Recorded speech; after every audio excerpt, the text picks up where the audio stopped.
Good morning दोस्तों, मैं अश्वनी सिंह कुशवाहा स्वागत करता हूं आपके अपने यूट्यूब चैनल ASK स्टडी पर। हम लोग कर रहे हैं क्लास 10 का साइंस और साइंस का चैप्टर नंबर 3। चैप्टर नंबर 3 में आज जो हम लोग पढ़ने वाले हैं वो है धातुओं की प्राप्ति, या इसका दूसरा जो नाम है वो है धातुओं का निष्कर्षण। तो धातुओं की प्राप्ति की बात करें तो धातुओं की प्राप्ति में जो टॉपिक हम लोगों को पढ़ना है वो पढ़ना है खनिज और अयस्क क्या क्या हैं। उसके बाद पढ़ेंगे धातुओं के निष्कर्षण। तो धातुओं के निष्कर्षण में 3 तरह की धातुएं टोटल पाई जाती हैं। एक होती है सबसे अधिक क्रियाशील, एक मध्यम क्रियाशील और एक निम्न क्रियाशील। इन तीनों धातुओं के निकालने के जो तरीके होते हैं वो अलग अलग होते हैं। तो तीनों को हम लोग देखेंगे, ठीक है। तो सबसे पहले हम लोग बात किया जाए कि धातुओं की प्राप्ति। तो धातुओं की जो प्राप्ति की बात किया जाता है ना, तो धातु मुख्य रूप से पृथ्वी के अंदर भू प्रॉपर्टी में पाई जाती हैं, ठीक है। भू प्रॉपर्टी के अंदर और नीचे भी जाने पर धातुएं पाई जाती हैं।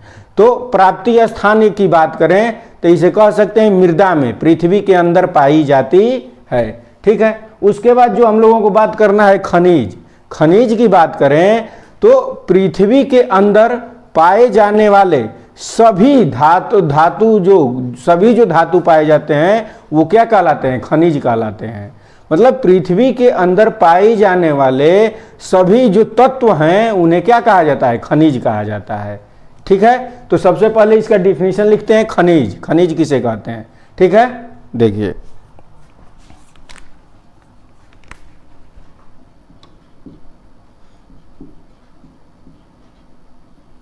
खनिज पदार्थ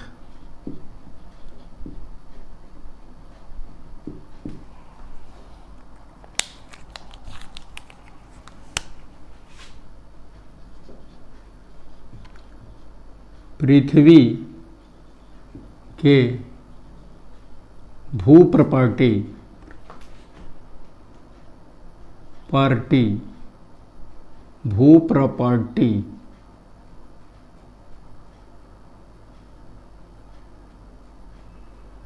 भू प्रॉपर्टी में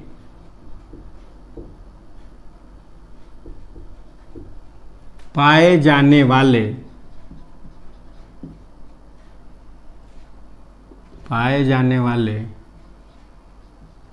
तत्वों या यौगिकों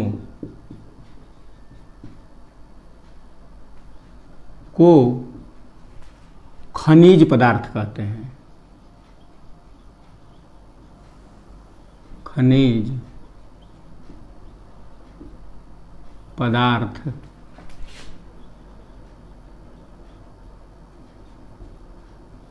कहते हैं, ठीक है। पृथ्वी या भू प्रॉपर्टी के अंदर जितने भी तत्व या यौगिक पाए जाते हैं वो क्या कहलाते हैं? खनिज पदार्थ कहलाते हैं, ठीक है। खनिज पदार्थ आप लोग समझ गए होंगे, ठीक है। जैसे एल्यूमिनियम हो गया, सोना हो गया, चांदी हो गया, ये सब क्या है?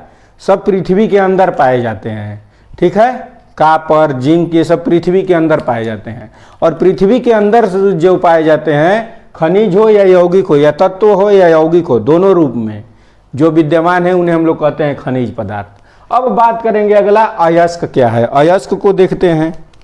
अयस्क,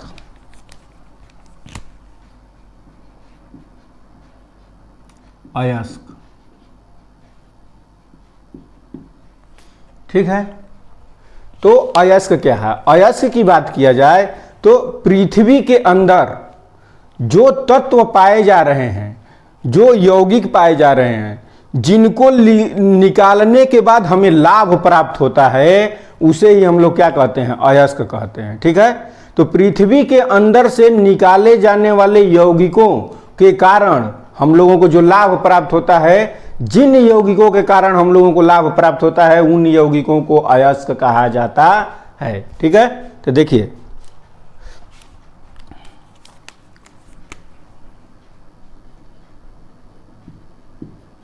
पृथ्वी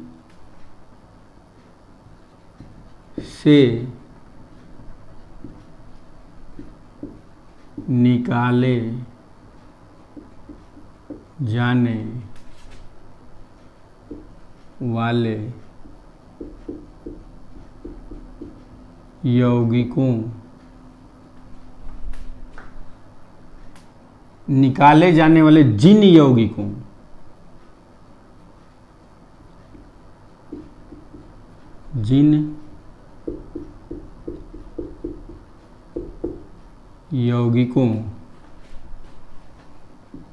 से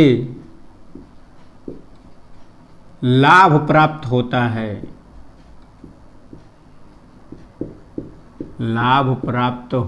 है, अयस्क कहलाते हैं। अयस्क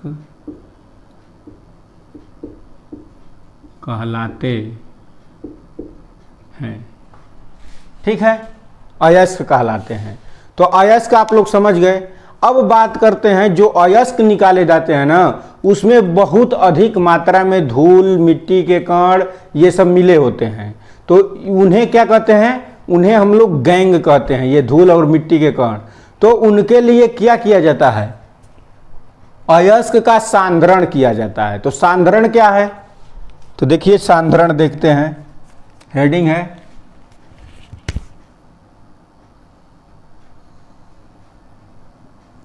देखिए हेडिंग है सांद्रण।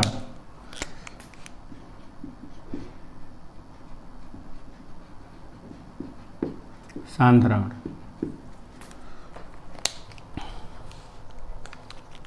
देखिए क्या है?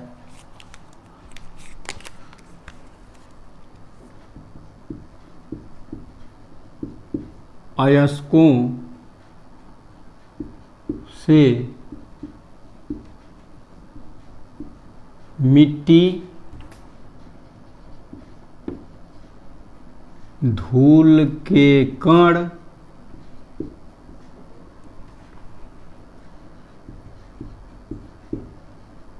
आदि कोष्टक में गैंग को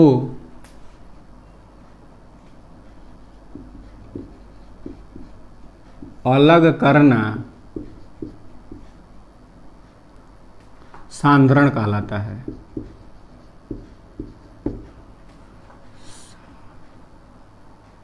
सांद्रण कहलाता है।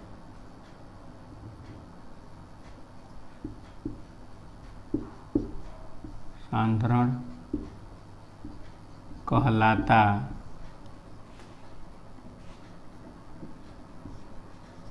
है। अगली हेडिंग है गैंग। क्या है गैंग? तो गैंग की बात करें तो जो उसमें गंदगी मिली होती है, गैंग। गैंग क्या है? तो जब हम क्या करते हैं कि अयस्क को जमीन के अंदर से निकालते हैं तो उसमें बहुत सारी गंदगियां मिली होती हैं, उन्हें ही क्या कहा जाता है? गैंग कहा जाता है। ठीक है, देखिए अयस्क को निकालने पर उसमें अधिक मात्रा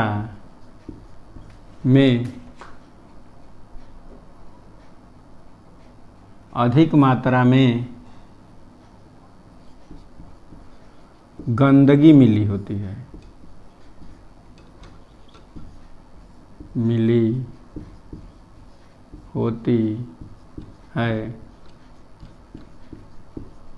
जिसे गैंग कहते हैं। गैंग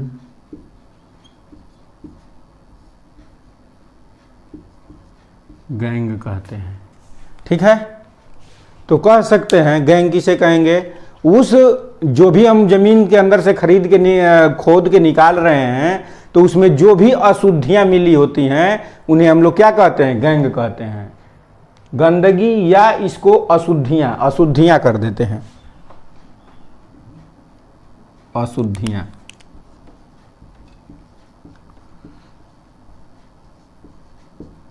अशुद्धियां मिली होती हैं जिसे क्या कहते हैं, गैंग कहते हैं।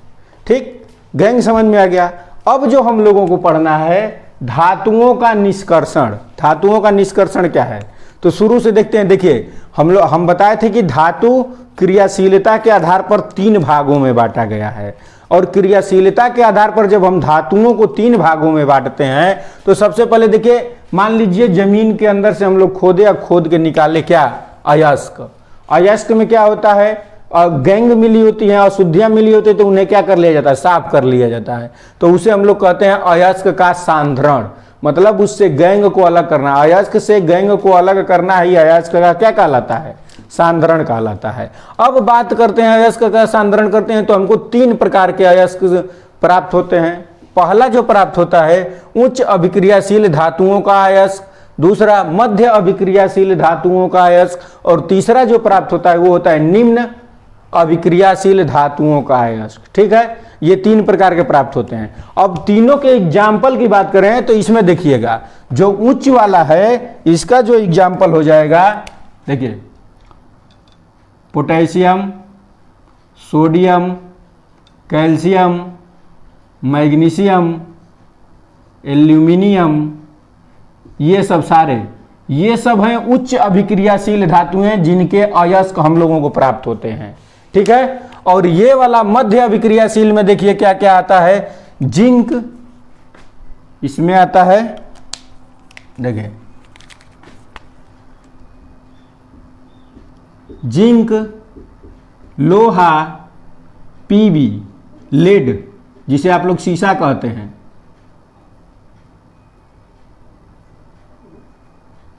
पीबी, ये इसके। अब कहें निम्न अभिक्रियाशील धातुएं तो इसमें हो जाएगा कॉपर, सोना, चांदी। देखिए इसमें हो जाएगा copper, Ag, Au, Cu, Au, Ag, ये इसके एग्जाम्पल हो जाएंगे। कॉपर, सोना, चांदी, ये सब क्या है, निम्न अभिक्रियाशील धातुएं। तो सबसे पहले हम लोग देखेंगे कि उच्च अभिक्रियाशील धातुओं को कैसे हम लोग अलग कर सकते हैं। तो देखिए यहाँ पे दिया है उच्च अभिक्रियाशील धातुएं के अयस्क को हम लोग कैसे उसके अयस्क से बाहर निकाल सकते हैं। तो सबसे पहले क्या किया जाता है कि इनको गलित अवस्था में, इसको गलित अवस्था में बदला जाता है, और गलित अवस्था में बदलने के बाद इसके विद्युत अपघटन करा दिए जाते हैं। विद्युत अपघटन में क्या होता है कि 2 इलेक्ट्रोड को, इस तरह से 2 इलेक्ट्रोड को हम लोग जोड़ देते हैं बैटरी से, और क्या होता है इसमें गलित अवस्था में क्या, गलित अवस्था में उस धातु को इसमें मिला दिया जाता है। तो जिस पे जो चार्ज होता है उस हिसाब से वो शुद्ध अवस्था में अपने अपने अनुसार कैथोड या एनोड पर एकत्रित हो जाते हैं। ठीक है, इस तरह से इसका अलग किया जा सकता है। तो शुद्ध अवस्था में धातु हम लोग विद्युत अपघटन के द्वारा प्राप्त कर सकते हैं। मतलब उच्च अभिक्रियाशील में क्या करना है, इसको गलित अवस्था में परिवर्तित करना है इन सब धातुओं के अयस्कों को, और गलित अवस्था में बदल के विद्युत अपघटन करा दिया जाएगा। तो शुद्ध अवस्था में कैथोड या एनोड पर ये एकत्रित हो जाते हैं। ठीक है, अब देखिए यहाँ पे मध्य अभिक्रियाशील धातुओं की बात किया जाए तो मध्य अभिक्रियाशील धातुएं सामान्यतः कौन कौन से, जिंक, लोहा, पीबी। ठीक है, अगर बात करें तो ये 2 प्रकार के होते हैं। इसमें कार्बोनेट के अयस्क एक प्राप्त होता है, एक सल्फाइड के अयस्क प्राप्त होते हैं। कार्बोनेट के अयस्क और सल्फाइड के अयस्क प्राप्त होते हैं। होता क्या है इसमें कि कार्बोनेट के अयस्क का निस्थापन किया जाता है। क्या किया जाता है, निस्थापन। और सल्फाइड के अयस्क का क्या किया जाता है, भर्जन किया जाता है। तो पहले निस्थापन और भर्जन को समझ लेते हैं होता क्या है। ठीक है, देखिए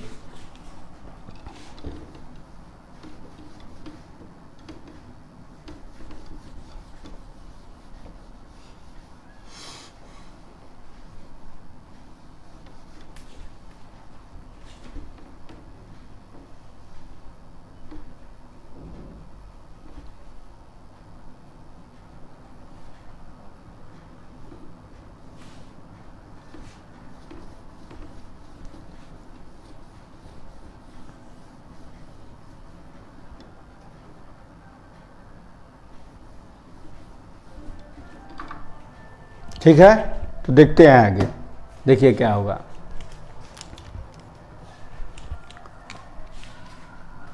क्या है? निस्तापन।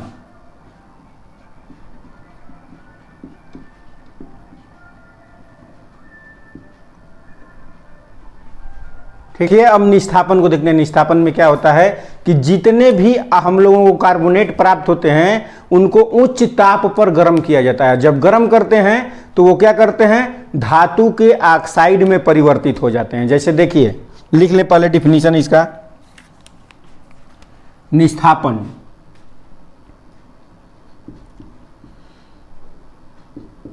धातुओं के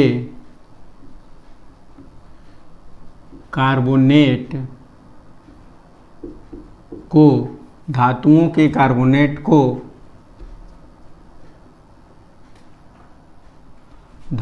के कार्बोनेट को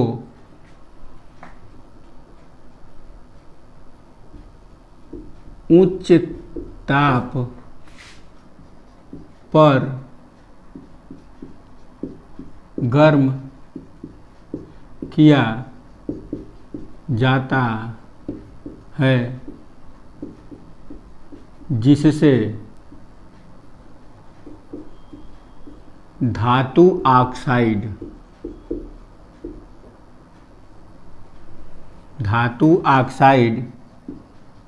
तथा CO2 बनता है। जैसे देखिएगा क्या है,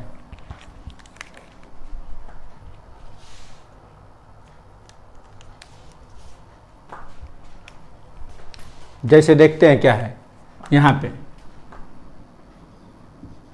ZnCO3 जिंक कार्बोनेट है, और जब इसको उच्च ताप पर किया जाता है, तापन दिया जाता है, तो क्या होता है कि इसमें से जिंक ऑक्साइड का निर्माण होता है और कार्बन डाइऑक्साइड गैस का निर्माण होता है।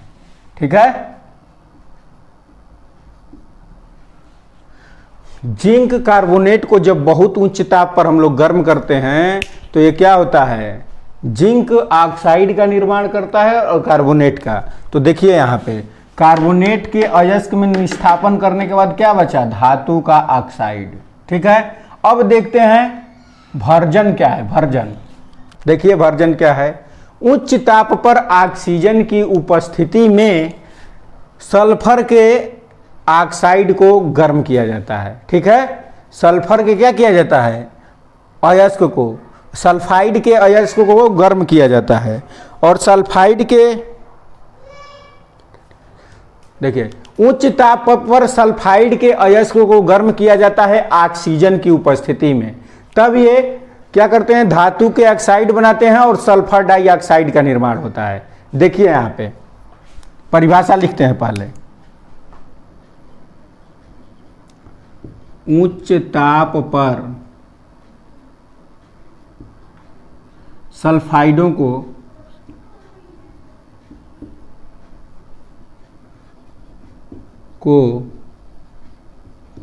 गर्म किया जाता है,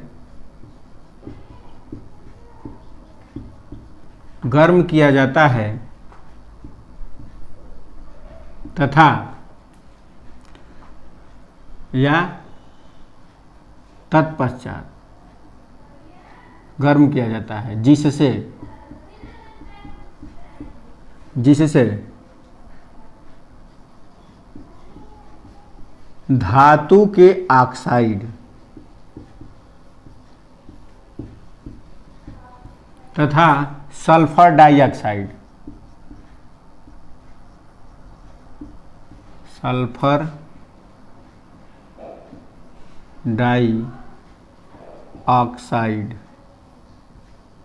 का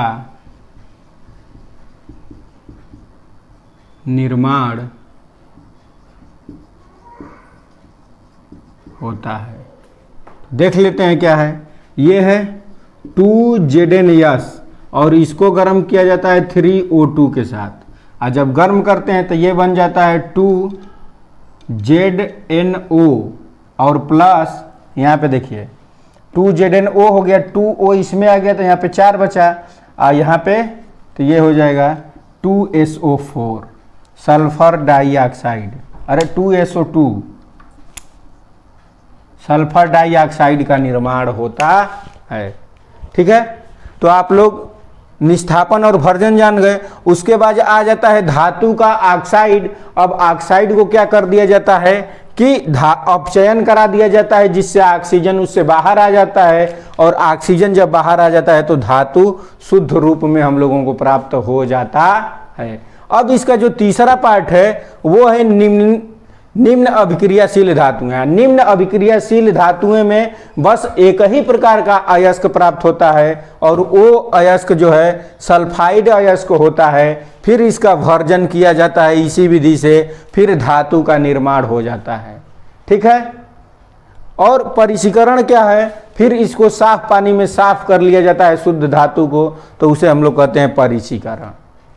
तो इस तरह से आज की वीडियो यहीं तक, फिर नेक्स्ट वीडियो में पढ़ेंगे।